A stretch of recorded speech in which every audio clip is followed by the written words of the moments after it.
السلام عليكم ورحمة الله وبركاته. عاملين ايه يا احلى متابعين واخوات في الدين؟ جايلكم بفيديو جديد ويوم جديد. يا رب فيديو النهارده يعجبكم. لو عجبكم الفيديو يا ريت بقى ما تنسونوش باللايك والاشتراك وتفعلوا الجرس عشان كل ما انزل فيديو يوصل لكم. هعمل معاكم النهارده ان شاء الله الفطير بطريقه سهله خالص وبسيطه. اتمنى كده ان فيديوهاتي تكون بتعجبكم وتكون خفيفه وبتستفادوا منها لو بحاجه بسيطه. يلا بقى حط لي اللايك والاشتراك فضلا وليس امرا. فطير مورق وجميل، انا متاكده ان هو ان شاء الله هيعجبك. طبعا اول حاجه بدات بيها خلصت اللي ورايا ومسكت السلم كده. سيخته لانه بصراحه كان متبهدل عندي. انا كنت خلصت يعني اللي ورايا وكان لسه بدري طبعا على ميعاد الفطير. فقلت كده هسيغ السلم على ما مثلا على ما الساعه مثلا تيجي 11 اقوم عجناه وسايباه يرتاح شويه، بعد كده افرده واطيبه على طول على الغدا على طول. كبيت كده على السلم جردلين من المية، وبعد كده مسكت المجشة زي ما شفتوا كده معايا وحطيت شوية كراء، ومسكت حكيت السلم ده من اول فوق لحد الصدفة دي، وبعد كده قمت شاطفاه وكملت تاني عشان خاطر ايه يسهل عليا يعني وما تعبش فيه. انا ما كنستوش ولا حاجة، انا مسكت كده جردلان مية قمت مفضياهم عليه. بس وخلاص وشطفته وخلاص كده معايا السلم خلص بمنتهى السهولة خالص. ما حبيتش لسه اقعد اكنس وارجع تاني اعمل بالشرشوبة، لا قمت كبه جردلين كده مية وبالمجشة على طول وقمت شطفها على طول وخلاص. هنا بقى كنت عجنت الفطير وريحته، طبعا عملت معاكم الفطير ياما قبل كده. طبعا الفطير ما بيحتاجش اي حاجه غير يا دوبك شويه ملح و... والدقيق، وتفردي بقى وتعجني بالمي، ما بيحتاجش اكتر من كده. وهنا خلاص بقى هفرة الفطير دي، طبعا اختي كانت معايا في اليوم ده. تعجنيه وتجرسيه وتسيبيه يرتاح شويه. احنا بنعمله الكرة كبيره كده عشان بتدب على فطيره على طول. فردت بقى العجينه كده زي ما انتم شايفين على الطبليه. طبعا بتفضلي تكبري فيها لحد ما تلاقيها خلاص ان هي بقت رقيقه خالص معاكي، وبتمسكي التاني كل طبقه بالتانيها بتحطي كده شويه من السمنه. واهم حاجه اللي كل تانية تعمليها ترش رشه كده من السمنه. انا ما بحط السمنه ياما عشان خاطر ما يبقاش معايا مليان سمنه. بنحبه يعني ايه خفيف، ما يكونش مليان سمنه وكده ويتعب. فانا قمت كنت كل طبقه بشيلها برش عليها شويه سمنه واحط غير. لو في مثلا عجينه متقطعه معاك او كده ما تقلقيش، كله ده هيروح دلوقتي وهيطلع معاك فطير مورق وجميل. بس هنا خلاص هعمل بقى كل طبقة زي ما شفتوا كده معايا. طبعا انا عملت معاكم الفطير قبل كده بالتفصيل، فاللي حابب يشوف الفيديو انا ما حبيتش يعني اطول معاكم الفيديو، حبيت يعني اجيب لكم يومي ماشي ازاي.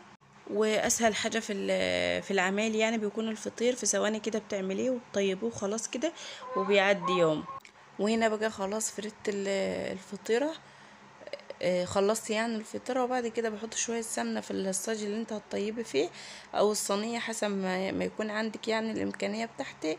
انا بحطه كده في صاج كبير زي ما قلت لكم الفطيرة عندي انا بكبرها عشان احنا بنحبوها كبيرة كده.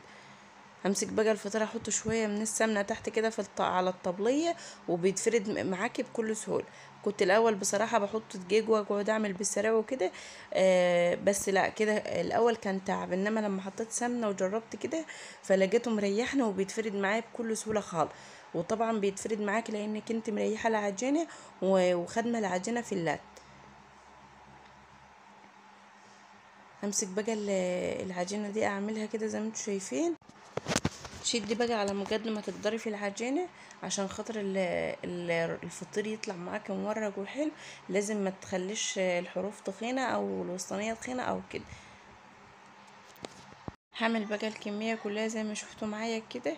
طبعا انا عجنت العجينه وطلعوا معايا 4 كبار وواحده صغيره، فقمت عاملاهم كلهم ورصاهم على الصاج كده زي ما هتشوفوا معايا. واما تخلصي بقى الكميه كلها بتاخدي اول واحده انت عملتيها وتدخليها الفرن على طول، تكون ارتاحت معاك وكل حاجه بتقومي فردها على الصينيه ومدخلاها الفرن على طول. احلى فطير ممكن تاكليه، طريقته سهله خالص بسيطه. يلا لو انت ما عملتوهوش قومي كده شجعي واعمليه. لو انت مثلا عايزه تعمليه عايزه تقللي يعني الكميه، فانت براحتك حسب الاسره عندك. ولو عايزه تقللي تصغري مثلا الجرس بتاع العجينه، فانت براحتك برضو. يعني لو انت عايزه الفطيره صغيره كده ومحندقه وصغيره فبراحتك انت، دي حاجه انت تتمكني فيها بايدك انت. لو انت بتخافي تعملي الفطير او كده لا ما تخافيش. ولو انت اول مرة تعمليه صغري الجرس بتاع العجينة معاكي شوية عشان خاطر تعرفي تتمكني في الفرد وكده. طبعا انا كنت بعمل انا واختي فكنت متحكمة يعني في الفرد وكده. فانت صغري التقطيعة بتاعة العجينة شوية واعمليه كده بالراحة على مهلك خالص، وان شاء الله هيطلع معاكي حلو. جربي حتى ان شاء الله تجربي في واحدة بس، لو عجبتك وطلعت معاكي ناجحة اعملي بقى حسب الكمية عندك. انت اول ما تجربي جربي في واحدة بس وخلص. بقى الفطير معايا طريقته سهلة خالص بسيطة، ما فيهوش تكلكيع، ما فيهوش اي حاجة متعبة، هيريحك ان شاء الله وهتعتمدي على طول. اتمنى كده ان الفيديو يكون خفيف ويكون عجبكم. ما تنسونوش بقى بالله عليكم باللايك والاشتراك وتفعيل الجرس عشان كل ما انزل فيديو يوصلكم.